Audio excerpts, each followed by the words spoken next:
My name is Sanjay Sethi. I have pleasure in introducing the panel for our topic for the day, supply chain for the food industry, whose job it is to fix it. And we have a very distinguished panel today, starting with on my right, extreme right, Mr. Rustam Irani from Promethean Technologies. They have a wonderful new technology, which is a thermal-based passive technology for keeping the food products cold, whether it is milk or it is fruits and vegetable or many other applications. And next to him is Mr. Chandramohan Gupta, Director of Supply Chain for Coca-Cola India, and as well as 5 other neighboring countries in Southeast Asia. And we have Mr. V. Balaji. Mr. V. Balaji is the Chief Operating Officer for Future Group, and they are the ones who are building up a wonderfully robust supply chain for the retail industry, including food industry, in last more than a decade. And I have on my extreme left Mr. Ramanujan. Mr. Ramanujan is the head of Adani's AgriFresh business, and they have in their business apple supply chain and other imported fruits supply chain. They are the pioneers in bringing the revolutionary controlled atmosphere technology, which has showed the way to various other traders as well as small and medium enterprises as well as the retail companies to invest into a technology which is very, very futuristic, which can keep the apple juicier, crunchier even 5 to 6 months, 7 months after it has been harvested, which was never done earlier. And next to that, we have Mr. VPS Malik. Mr. Malik is heading the milk business and the dairy business for the brands Go and Govardhan. He is from the Parag Milk Foods, and their company is interacting very aggressively with the modern retail chain. And in his previous avatar, Mr. Malik has been part of the modern retail industry, so he would let us know what is happening in the dairy business supply chain. And on next to him, we have a very, very promising IT expert from TechnoRain, and the technology that TechnoRain brings to the table is a cloud-based technology, and they would let us understand what exactly is the future for food and FMCG companies for the retail supply chain. And I welcome all of you, and we have on my left Mr. Rajdeep Datta from Carrefour Wholesale and Cash and Carry Division from India, and Mr. Rajdeep Datta is also experimenting and supplying to the modern retail like Flipkart and other non-food customers, and he is into the e-commerce as well as into the wholesale and cash and carry business. And in his previous role at Osha, he has been procuring the veggies from the south part of India and setting up the supply chain for this company. And I'm sorry I didn't take the name of Ravi Mandyam. Ravi Mandyam is from TechnoRain, and thank you all of you for joining us, the panel. And I would like to begin with a retailer. We have 2 retailers on the panel today. One is on my left hand side, that is Carrefour, and another is on my right hand side, that is Future Group. So let us first start with the Carrefour, because people are very very curious to know that what is Carrefour doing in India. It is the biggest retailer in the world after Walmart, and what are their plans in India, and more importantly, how they look at the food supply chain in your opinion, Rajdeep, what is not working so well here and what is that working which is very well here? In another 5 to 10 years time, what you think, which are the best practices that you follow in the rest of the world, which you think you will be able to bring it to India? Hi. So as we all know that Carrefour in India, Carrefour's major core competency is B2C all across the world. But in India, we are doing B2B from FDI regulation perspective. And we have opened today 5 stores. So what we see, and in my previous organization also we saw, some of the challenges that are there is the seamless data integration in terms of manufacturer's code or item code or the primary key being barcode, and that getting seamlessly integrated with your receiving, and then similarly the checkout counter at the POS. And you reduce the productivity in India, we see that there is a huge time taken while receiving, whether it is a sensitive product, it's a food product, or majorly in FMCG, that you would like to take it as soon as possible and do not waste time. Also make sure that your global norms in terms of scanning, traceability, shelf life are checked, measured, and it goes into your DC, warehouse or store. So Carrefour globally manages tagging at the pallet level, tagging at the case level. Also, the weight versus the quantity ratios are managed, and it is almost automated process of receiving. We have still managed in India to make sure that while receiving a product, we scan 100% of the product, so that the same issue while receiving or at the gate of doing a receiving note does not get percolated till the checkout counter, and the customer suffers for that. Because for us, for Carrefour, customer satisfaction or customer experience is of paramount importance. So today we see that this integration is not seamless, and what also happens at the manufacturer's end at the end is the payment or entire procure to pay cycle being seamless. So we have put a portal. So we have taken the inspiration from global GDSN network itself. So Carrefour has an infrastructure which is completely integrated with GDS. So we have taken the same thing and we have put a portal in India where the supplier's data is completely mapped with Carrefour data. We have also done purchase order integration, and we are in EDI with major suppliers in India. And this data comes seamlessly to us. Also, the shelf life data is also entered as a master. So we just, if we can scan and take the manufacturing date, it's good. Otherwise, we enter it by manual process. But we take that traceability also while receiving. And we are trying to ensure at a customer level, because my customer is a retailer, and he has enough shelf life to sell that product, and the end consumer so is satisfied accordingly. So we have taken some of these best practices. There are certain challenges in terms of infrastructure, supply chain, logistics, uh, in terms of RFID or those kind of technologies which are not there. But we are trying to put a model or put a framework which will enable that later if we have a cloud-based platform or we have RFID integration from a manufacturer till the distributor, and we are a distributor today, till the end consumer, we will try to make that traceability and push it on. So we can say it's a mix where we have taken the best practice, what we do globally, plus what we do in Southeast Asia like China or in Indonesia, and we have customized in that way in terms of our master data, logistics, receiving process, and also managing that stock in the shelf or in my warehouse. My store is a warehouse today, so that the experience is seamless overall. Yeah. Thank you, Rajdeep. I would like to go across to Chandramohan. Chandramohan, uh, you are also an international company and you are supplying to Carrefour world over.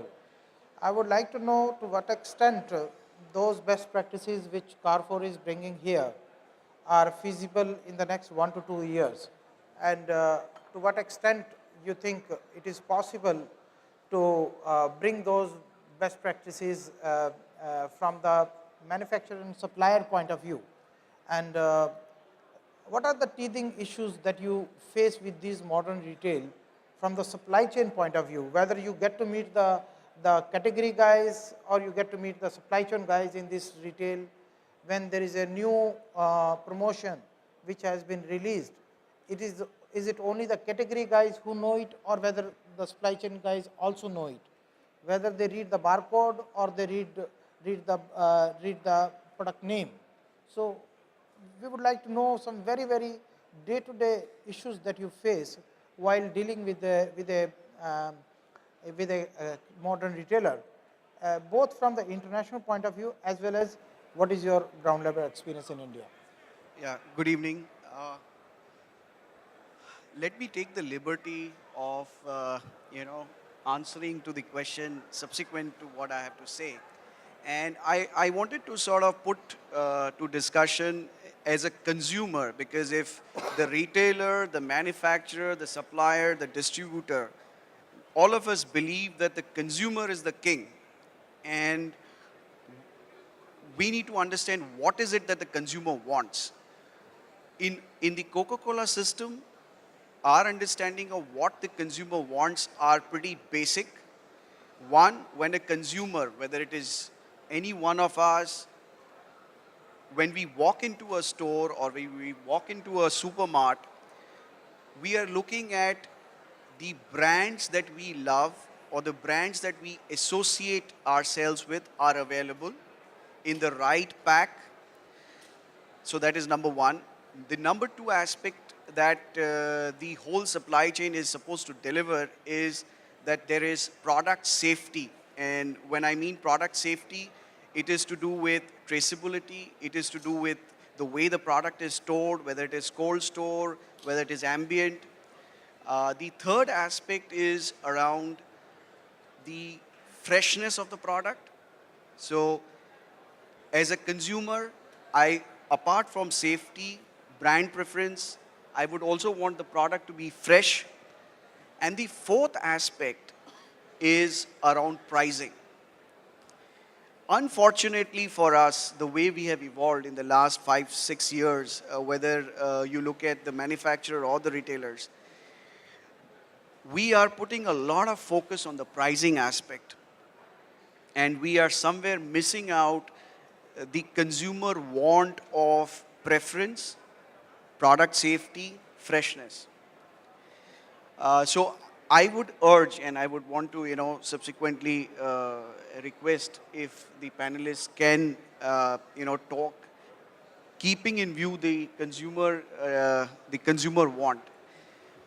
Coming back to the questions that you have asked me,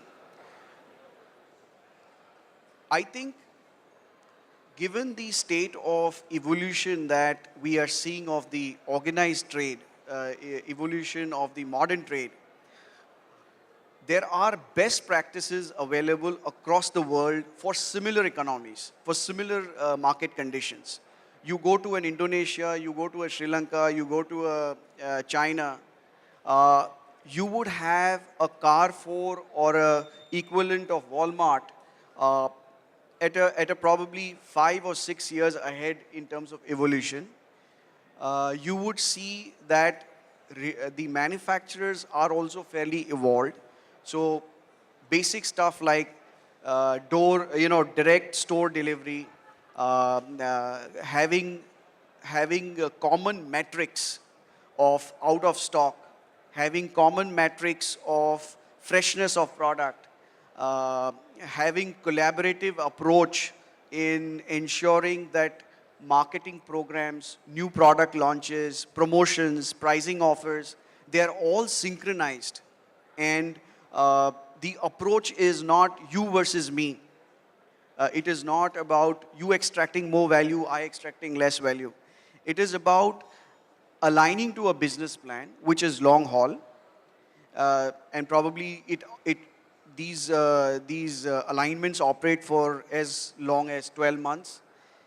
And then there is a marketing calendar, there is a promotion calendar, which is all aligned. And then we are just executing towards that. The challenge that we normally face in today's scenario in India is that the alignment on brand preference, alignment on, product safety, on freshness is, is not high priority. What is high priority is pricing. So there is always this dialogue happening between the manufacturer and retailer, and I can speak of the beverage category in particular. Uh, it's, so it's an open discussion saying that there is Diwali coming in. Here is a 500,000 case order which goes into our entire network. This is the pricing I want. And the discussion that we are saying that this is not in sync with the marketing calendar. This is not in sync with what we agreed. So these are the kind of challenges we have. I'm sure as we evolve, these challenges will get ironed out, and we will catch up with what the rest of the world is doing. Yeah. Thank you, Chandraban. I got one issue coming up here. I would like to ask VP Malik that the direct store delivery that Chandramohan talked about, that must be the order of the day for a perishable product like yours, that is the milk and chilled products. And we have a retailer on my right hand side, that is Future Group, who have most of the retail outlets in the malls. So how do you handle, some customers want direct store delivery because a product like milk has to reach very quickly, and if it goes through a DC, it is very, very difficult to handle the quality, because by the time it will reach, the milk will be curdled. And you have customers like Future Group who have their store in the mall, which cannot handle so much of direct delivery. So can you throw some light on this aspect? Yeah, sure. You would be surprised with my answer. The supplies that we do directly to the stores are much more efficient in terms of availability, storage, temperature, than what is coming from the DC of the retailer. Why I'm saying this? We have 3 product categories. One is chilled, that's 4 to 8 degrees refrigerated products like cheese, yogurt.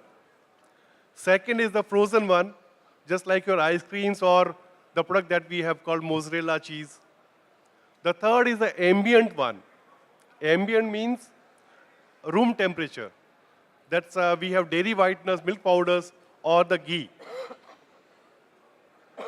My stock availability in direct store deliveries of frozen or chilled, which is done by us, and ghee, which is done by the retailer, you'll always find door delivered is the best option for us. You know the reasons? It is controlled by us, wherein we get the purchase orders, take them, rectify those, take the stocks, put it in the stores.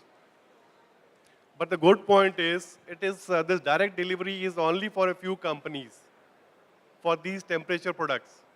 So it is easier for us, and we can plan as per our requirement. Unlike DC, stock goes in DC, when it is going to come out, we don't know. We don't know when the stock would reach the stores. But in this case, at least, we know the stock would be there for the sale, the people for them to pick it up. As far as, but this is more feasible and suitable for mid-sized stores of 20, 25, 30,000 square feet area or the 60,000 ones. For the smaller ones, it's a big, huge challenge. These are the small stores of 2,000 or 3,000 or 5,000, even 5,000, where there are hardly any people in the store. There's hardly any place to park the vehicle or the van carrying the goods. But in case of the bigger ones, if it is on a regular street, not much of an issue. But if it is malls, like you have it in Orbit or say Infinite in Bombay or any other city, there it's difficult.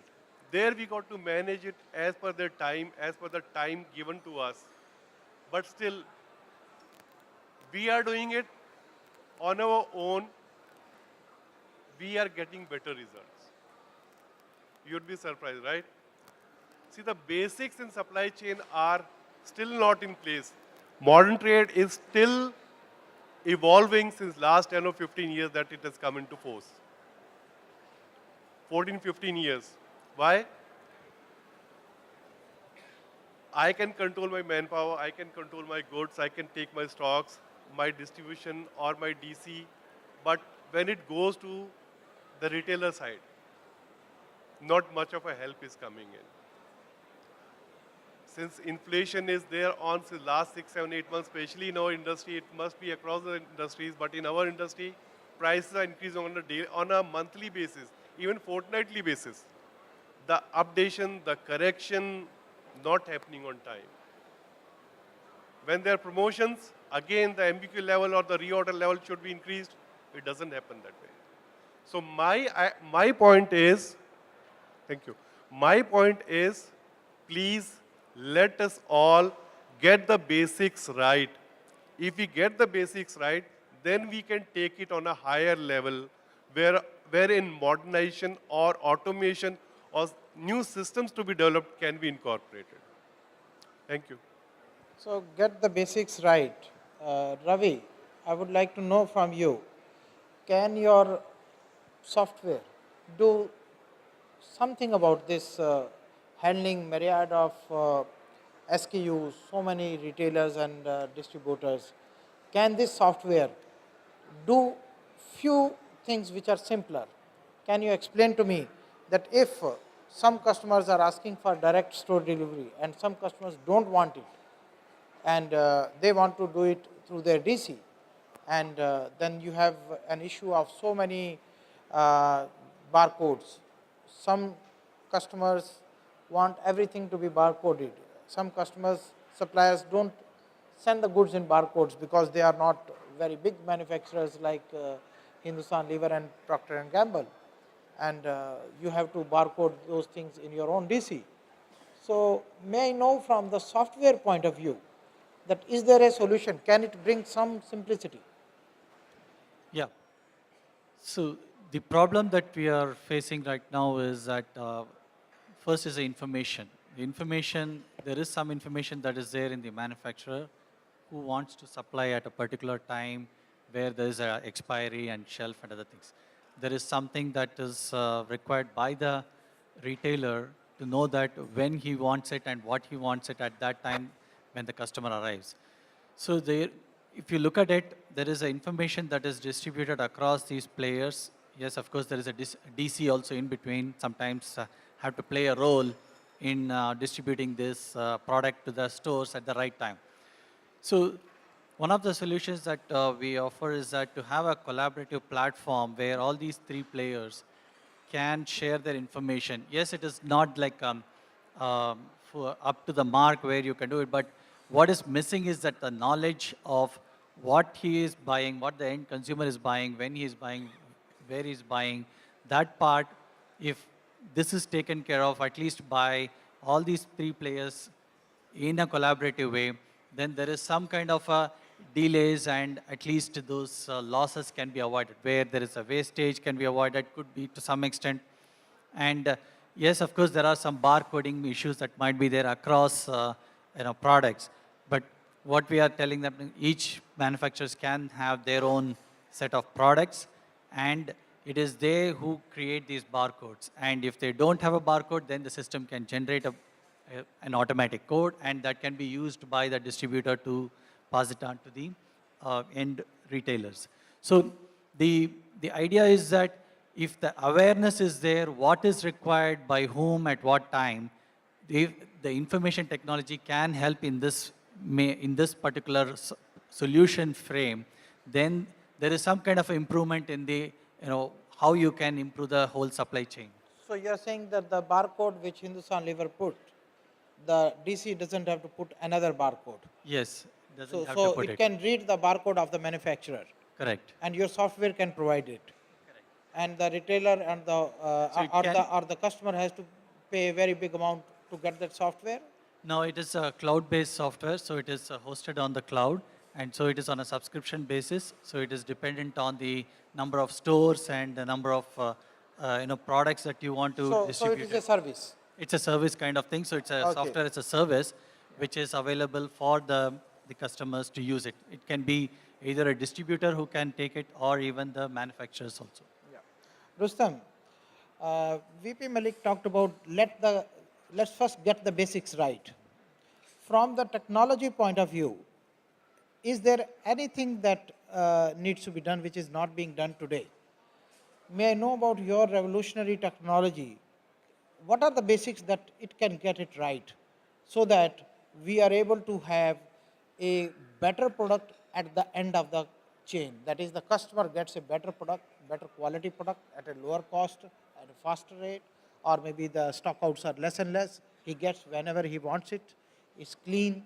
So can I know that what is that your technology can do? Very brief. Thank you, sir. Basically, today, I think when I'm listening to most of the speakers out here, what they're talking about is, the customer wants something at a lower price, a better product, a better value proposition. And, what we have actually developed, and I think what Mr. Malik was saying earlier, they prefer to get the product directly to the retail outlets to make sure that the product is in good condition. And today, when we talk about challenges in the supply chain, what we are catering to is one part of the supply chain, which is the cold supply chain, the temperature controlled supply chain, which is a huge problem everywhere in the world. But more than that, I think in India, it is, I think, the biggest challenge ever.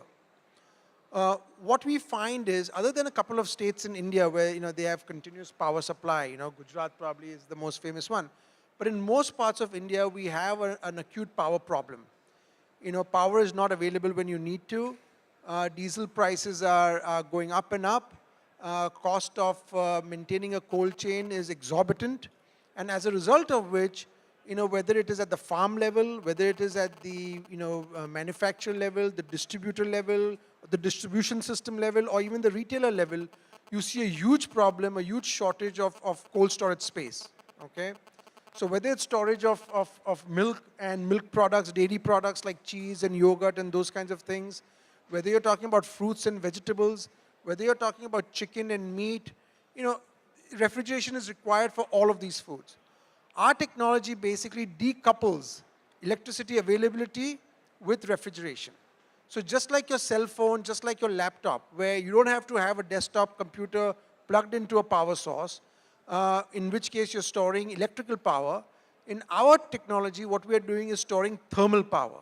So whenever the power is available at night or at a cheaper, like for example in Mumbai, you have peak power rates. So at night, power is cheapest. During the day, it's the highest. So using our technology, you can basically store thermal energy in our patented thermal battery and then use that for cooling whenever you require. So one of the products, for example, that huge problem in India with milk spoilage, for example. So our first product that we've launched is a small rapid milk chiller, which again works off our thermal battery, which is at the village level.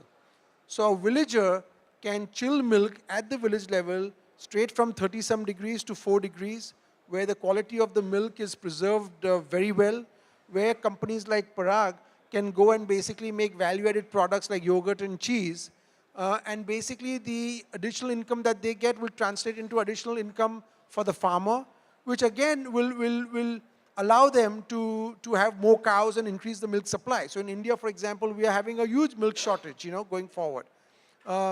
As the demographics change and the consumers are requiring more and more value-added products, so obviously they need good quality milk. So our solution basically helps a company like Parag, or we're working with all kinds of dairies right now to lower the production cost and get good quality milk to their processing plants. We're developing a product for using, again, solar hybrid system at the farm level, where farmers can then, store their fruits and vegetables or their leafy vegetables and maintain the quality.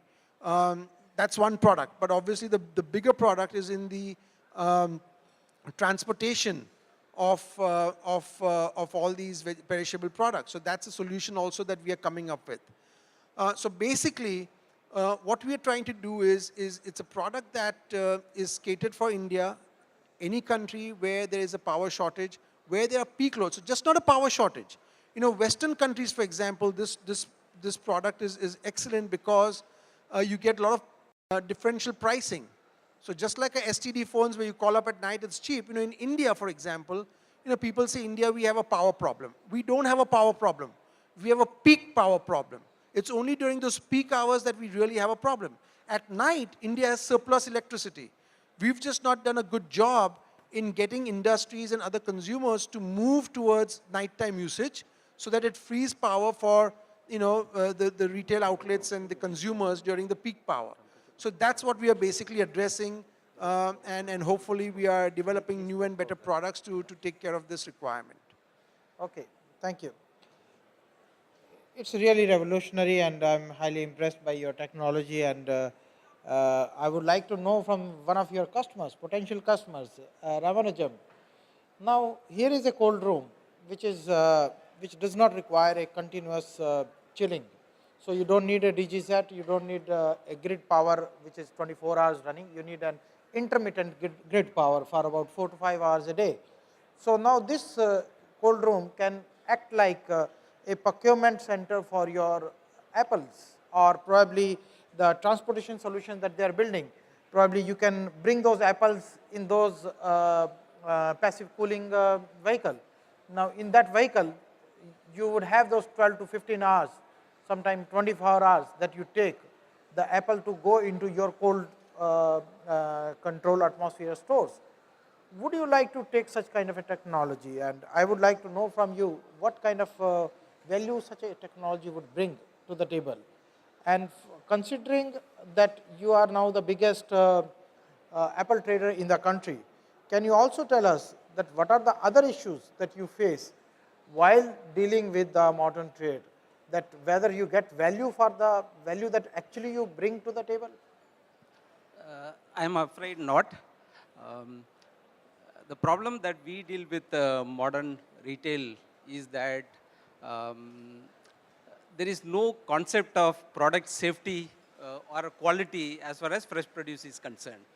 All retailers, they try to compete with the roadside guy on the price front rather than on the quality.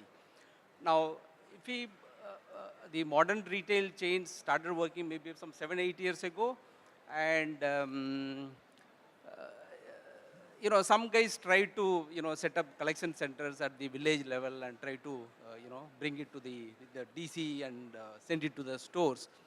But the fresh produce sector, the number of SKUs are, far too many, and the price point is, too small for the cold chain cost to be absorbed by the consumer at this point of time. It's not there. So over a period of time, even the guys who started with a lot of good intention and who thought that they should, give the best quality at the, best competitive price, soon they realized that it is bleeding them very badly. So lot of retailers cut down their collection centers. So most of them shifted to the wholesale markets, and they are buying from the wholesale market. And where there is a single store operation, it works okay, because the guy is, some guy is buying in, say, Bombay Washi market, and he will send it to the store. So maybe by 12 o'clock or 1 o'clock, the stuff will reach the retail store. If I compare, the same produce would have reached a roadside guy maybe by 11 o'clock. So a produce which is available at a roadside at 11 o'clock is looking far better than the same produce bought at washing market maybe early morning 4 o'clock, reaching at 1 o'clock is looking not so good. Now why is it not looking so good? The produce is the same. Maybe the retail guy has paid a slightly better price for a better quality, but then from Washi it is traveling to the store maybe in an ambient, and along with several other products. But the guy who bought it in the washing market at 4 o'clock and taking to his small lorry, he knows how to take care of the produce better than the modern retail guy. So he's he's able to put some wet cloth and all kinds of things. He knows how to handle that part. So for a customer who goes and sees the produce, say at evening 6 o'clock, he finds the roadside guy, the quality is, superb. When I go to a retail store, I find what the hell, I'm getting it. So as far as fresh produce is concerned, modern retail is not at all a competitor to I would say, a class fruit seller in any major town. Maybe the single store operations like Hypercity, to some extent Star Bazaar I have seen, that they have been able to, establish it little better because it's a single store. There is not much of a, time. Complexity. The second challenge, even if you are able to get it there, the level of knowledge that is there at the retail counter in handling the produce, because the way you will handle a coriander and the way you will handle, say, apple is very different. Because coriander is, some more than 60-70% is water. You need to ensure that it's properly, hydrated so that this looks, healthier and there is life. And you leave it like as if it's a piece of soap or something, it will not look, any better. So the level of knowledge and the care that it needs, each SKU needs care and different types of care. So that is, somehow, even if you can get the supply chain right till it goes to the store, but the store level somehow, I don't think that, most retailers have not been able to get the staff how to take care of different SKUs. So this is, so the how do I put it? I think, forget about quality. I think food safety is far removed, in anybody's, vocabulary as far as the modern trade is concerned. Now look at our operations. We, we run the most modern operations, and when we try and sell an apple, I think there is a very little appreciation of the quality and why one needs to pay a better price. But now we are slowly finding with the imported fruit coming in, that is fetching a much better price, and the consumer is able to see the quality. That why this product is, why an Indian consumer is paying for a California red globe, 200-300 rupee a kg, whereas for Thompson seedless, which is coming from Nasik, why can't we pay 100 rupees? Whereas the same Nasik Thompson seedless grapes, you handle it in the best possible manner. You do all the MRL check and all kinds of things you do, and send it to Europe where they are giving you a better price. So the challenge, according to me, is if you are willing to pay a price, I think somebody will make changes at the farm level and bring you a good quality produce. But as long as the retailers want to compete on price front, that roadside fellow is selling Thompson seedless at 60 rupees, I cannot pay more than, this one. So you will have to give me, I am a modern retailer, give it to me at 55, it will not work. As long as the product has been handled well, there is low MRL, and, it has come through a cold chain, which will have a shelf life of 10 days. A product which has come through a cold chain, inherently it has got a much bigger shelf life, which unfortunately there is a lot of, education needs to go to consumer. So, so far I only talked about modern retail, but if you come to the consumer level, our consumers also, I think they also need to be blamed, because you go to an air-conditioned shop to buy your shoe, but when it comes to fruit, which you are eating, okay, forget about vegetable, at least that you cook it, and, all this microbial content and things like that get destroyed. But the fruit which you eat, there you don't look at any of thing. You go to the most, dirtiest place, and there you buy. And you look at, go to a telawala and just go behind and see, where he is putting the vegetable, where he is washing, it will look like as if it's some, semi-solid, kind of a thing. So I think there is a lot of, education needs to go, but the challenge is who will do. According to me, since buyers are a very disaggregated lot, it has to be a modern format which just makes some, initiative, at least to start with high value items, where you will probably able to absorb the cold chain cost. That's, what I would say could be a good beginning. Ramanujam, that air conditioner is not for the shoes. Air conditioner is for the person, for the lady who has come to buy the shoes. So, as far as the fruits and vegetable is concerned, you have rightly said that in the last 3 to 4 years, the prices of vegetables have gone up. We have to now definitely try. Once again, we have to look at the parity, that which are the fruits and vegetables which qualify to get a cold chain. But one issue, Balaji, that he has stressed very heavily, and that is education. He is talking about the in-store education of the employees. You have been a pioneer in the industry. You have brought in people from all over the industries, but not from retail industry because there was no retail industry at that time. How did you actually train so many people and gave us a wonderful big bazaar? And I would like to know from you that how this food bazaar was created and what are the challenges you still face? What are the challenges apart from the financial challenges? What are the technical challenges or the commercial challenges that you still face, which in your opinion could have been solved yesterday or which can be immediately solved, which are solvable but are not getting the traction? And we would like to also know from you that whatever these speakers have spoken about, some of the questions were actually directed towards you and Rajdeep. So I would like to know from you that those questions which have come from Coca-Cola or from Parag Milk Foods, that I would like to know that how would you like to respond to some of these issues? That are the modern retail prepared or serious enough to handle the food supply chain? Okay. Ramanujam, all that which looks fresh need not necessarily be fresh.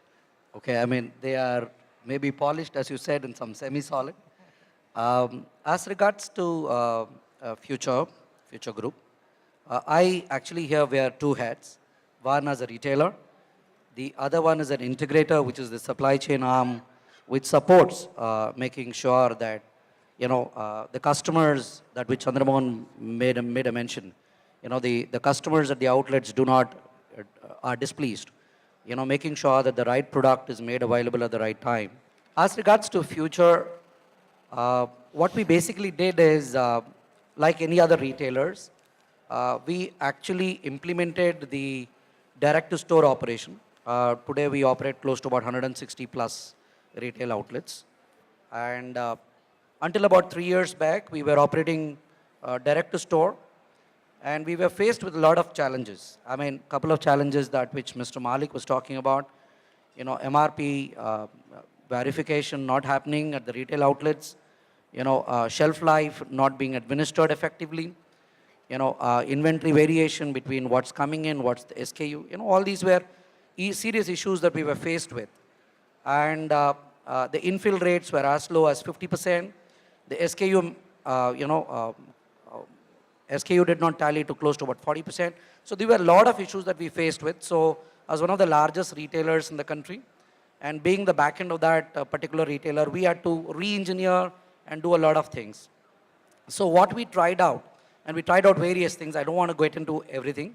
What we tried out is a food DC engagement.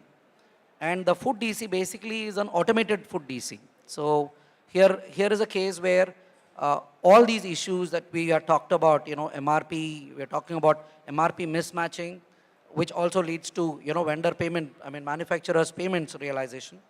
We also had issues as far as the SKU mismatch. The order is for 100, what you have received is 80, and what you have received 80 is against a different SKU. So there was complete issues that we were faced with. So what we basically put in is basically an automated technology, which is basically called the WMS application. Supported by the WMS application, we also implemented Put to Light. Some of the technologies which are otherwise adapted world over by companies like F4 and few others. So these technology we have brought into country, and we have made them operationalize here in the country. Now it's almost going to be 3 years now. We support almost 70% of our sales volume through this process.